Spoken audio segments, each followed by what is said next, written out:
지난 9월 한국거래소가 코리아 밸류업 지수를 발표했습니다. 한국 증시의 고질적인 문제인 코리아 디스카운트를 해소하고자 일본 대표 밸류업 지수인 JPX 프라임 150을 벤치마킹한 건데요. 앞으로 우리 증시에 어떤 영향을 미칠지, 투자자는 어떻게 대응해야 하는지 삼성자산운용 정재훈 책임 매니저님 모시고 함께 이야기 나눠보도록 하겠습니다. 안녕하세요. 네, 안녕하세요. 삼성자산운용 ETF 컨설팅 팀 정재훈 매니저입니다.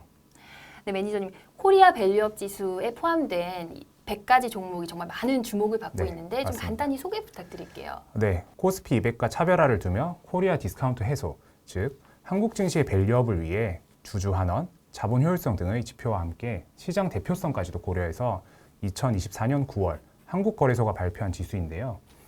구성 종목으로는 많이들 아시겠지만 삼성전자, SK하이닉스뿐만 아니라 밸류업 이행기업인 현대차, 신한지주 등 총 100개 기업이 편입되어 있습니다. 따라서 코스피 200 대비 PBR, ROE, 배당 성향 등에서도 높은 결과를 보여주고 있습니다. 정부에서도 이 밸류업 성공을 위해서 정말 다양한 정책적인 지원들을 해줄 것 같은데 네. 좀 어떤 것들이 지금 제시되어 있나요? 네, 맞습니다. 정부는 부동산으로 대표되는 부채 중심에서 주식으로 대표되는 자본시장 중심으로 경제 구조를 전환하여 한국 경제의 체질 개선을 추구하고자 하는 것이 장기적인 목표인데요. 실제로 투자자와 기업의 밸류업 참여를 확대하기 위해 2024년 8월 세법 개정안 추진을 발표하였습니다.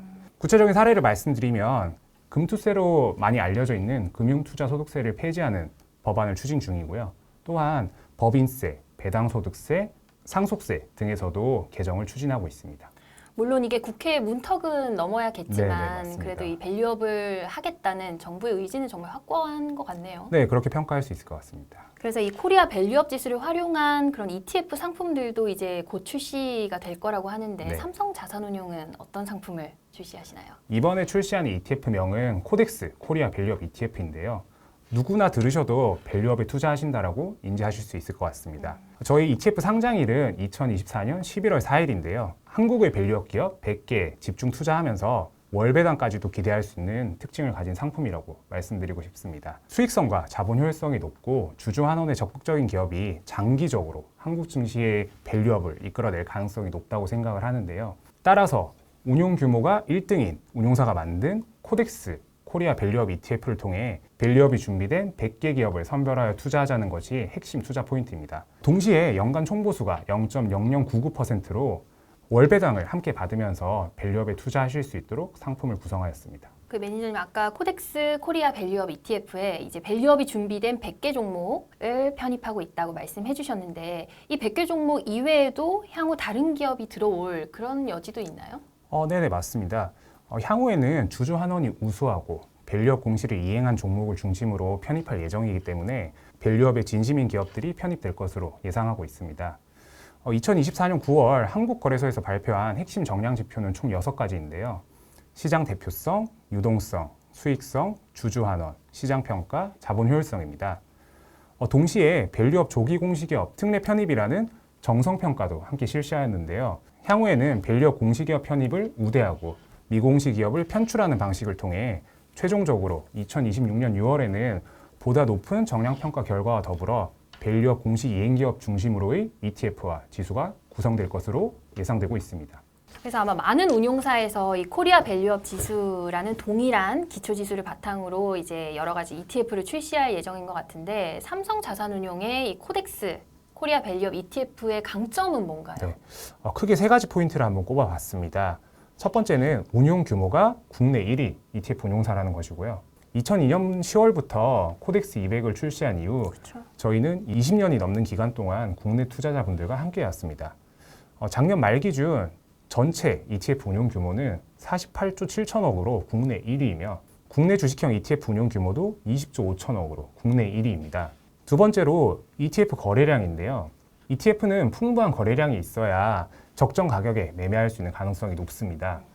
저희 코덱스는 작년 말 기준으로 했을 때 국내 주식형 ETF 거래대금 점유율은 약 70.4%의 과반이 넘는 압도적인 거래량을 보이고 있고 국내 주식형 ETF의 일평균 거래대금도 다른 운용사의 4배가 넘는 약 8,300억 수준입니다. ETF는 사고 팔 때 풍부한 거래량과 유동성이 있어야 적정 가격에 사고 팔 수 있다는 사실을 꼭 기억하시면 좋겠습니다. 그리고 마지막으로 상품성입니다. 최근 투자자분들의 관심이 높은 월배당으로 상품을 구성하였고요. 총 보수도 0.0099%로 구성하였습니다. 아까 매니저님 말씀하시기로 이 거래량이 ETF 투자에 있어서 되게 중요하다고 말씀해 주셨는데 뭐 정확하게 어떤 부분에서 그게 결정적인 차이를 만들어내나요?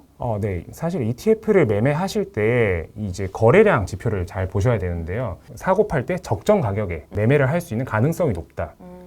그걸 위해서는 유동성이 높아야 된다. 유동성이 낮으면 만약에 10,000원이라고 했을 때 네. 호가가 부족하게 되면 사실은 그때 거래가 안 될 수 있거든요. 하지만 10,000원에 거래량이 풍부하게 있으면 ETF를 적정 가격에 매매할 수 있는 가능성이 훨씬 더 높아지는. 앞서 말씀드렸던 것처럼 코덱스는 아주 높은 압도적인 유동성 거래량을 보이고 있습니다. 따라서 저희 코덱스를 활용하실 경우 유동성 문제가 발생할 가능성이 적다는 점을 기억하시면 좋을 것 같습니다. ETF 투자할 때 거래량과 운용 규모가 중요하다는 점 기억해야겠습니다. 이 한국의 밸류업 지수와 다른 국가의 밸류업 지수를 비교해 보면 투자자분들이 더 쉽게 이해하실 수 네. 있을 것 같은데 맞습니다. 이 다른 국가의 밸류업 지수와 비교해 보면 우리나라의 밸류업 지수 어떤 특징이 좀 있습니까?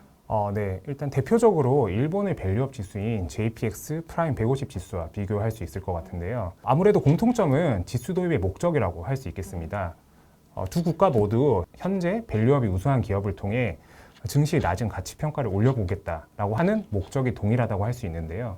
하지만 차이점도 존재를 합니다. 일본의 경우에는 지수 심사 방식에서 PBR과 ROE 이 두 가지 지표만을 활용해서 평가를 하였는데요. 우리는 6가지였다고. 네, 맞습니다. 저희는 총 6가지 정량평가 지수와 그리고 정성평가도 함께 했었는데 일본은 두 가지 PBR과 ROE 두 가지 지표만 활용했습니다. 정량 평가만 했던 거네요. 네, 맞습니다. 이러다 보니까 도요타나 미쓰비시 등 이 일본을 대표하는 기업들이 빠진 채 발표되어서 이 밸류업 지수 자체가 시장 대표성이 떨어진다는 이런 이슈가 있었는데요. 이를 벤치마킹한 한국은 주주 환원뿐만 아니라 수익성 그리고 뭐 시장 대표성 이런 다양한 지표를 활용했고 산업군 내 특성을 고려하기 위해서 산업 내 상대평가도 실시한 점이 차이점이라고 할 수 있습니다. 매니저님 자세한 답변 감사합니다. 추가적으로 더 구독자분들께 하실 말씀 있으실까요? 네. 밸류업 우수 기업들이 주식시장에서 높은 평가를 받는 상황이 도래한다면 다른 기업들도 효율적인 자본 활용과 적극적인 주주 환원 정책을 도입하는 선순환적 구조가 기대되는데요. 이를 통해 한국 증시도 말 그대로 밸류업이 될 것이라고 기대를 할 수 있을 것 같습니다. 따라서 이런 단기적인 관점보다는 좀 더 이제 장기적이고 보다 긴 호흡으로 투자를 하시면 좋을 것 같고 ETF 운용 규모 국내 1위인 코덱스가 만들고 월배당이면서 총 보수도 0.0099%인 코덱스 코리아 밸류업 ETF에 많은 관심 부탁드리겠습니다. 네, 오늘 말씀 여기까지 듣겠습니다. 감사합니다. 네, 감사합니다.